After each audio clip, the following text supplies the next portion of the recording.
So all those sort of memories of Ashes cricket are, I must admit I don't sit back and think a lot about what's happened in my career, but when you think about Ashes cricket, and I've always said, the Ashes battles for me is the pinnacle of our game, and the things that I miss the most now being able to, I just wish I could play one more Ashes test. That's how special it is to me and to all Australians and to all young Englishmen as well that grow up, wanting to play the game. It's all about Ashes cricket. So, I mean, the other things that go with Ashes cricket that's not necessarily about test matches is just the time you spend on the bus, on the team bus in the UK. You're there for 4 months. You got another 20-odd boys and girls around you for that period of time, and you travel to the counties and you play little county grounds and you see all the old members there. Like it is really special. I mean, they're the things you miss at the end of it.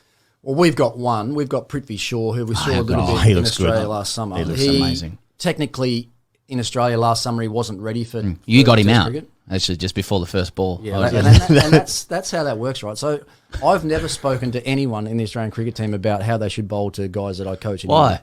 But when I got on You're a spy. And when I got on air and I said, just before the first ball, actually, just shape one back in. Sorry. So I get all these calls from, you're telling all these secrets on our boys, and I haven't said a word. Like I just said it on TV, and it happened the way. Wait, Stark swinging it into a right hand. Okay. Stark swinging in at 150. It's going to do some damage.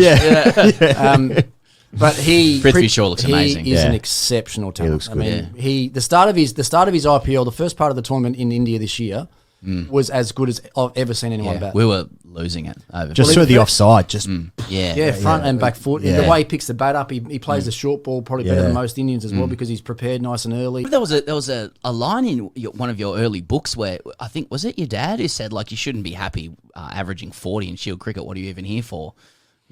Dad used to have a lot of little. Well, that's where I've got that. I'll get a few today. It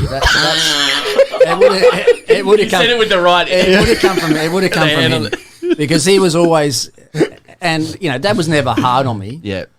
But I remember some of the early, junior days or whatever. I'd come home and how many did you get today, mate? 180, Dad. Be like, why didn't you get 200? It'd be something like that. Or I remember one of the first ever games of junior footy I played, under 13s footy. First, like for the NTJFA, so for North Launceston. I'd only ever played school footy before that, whatever. I kicked 5 goals. First game under 13, kicked 5 goals, must have had 50 odd kicks. And same thing, I came home that day and said, Dad said, how'd you go? I said, yeah, pretty good. Got a few kicks and kicked 5 goals. And it was like, why didn't you kick 6 goals?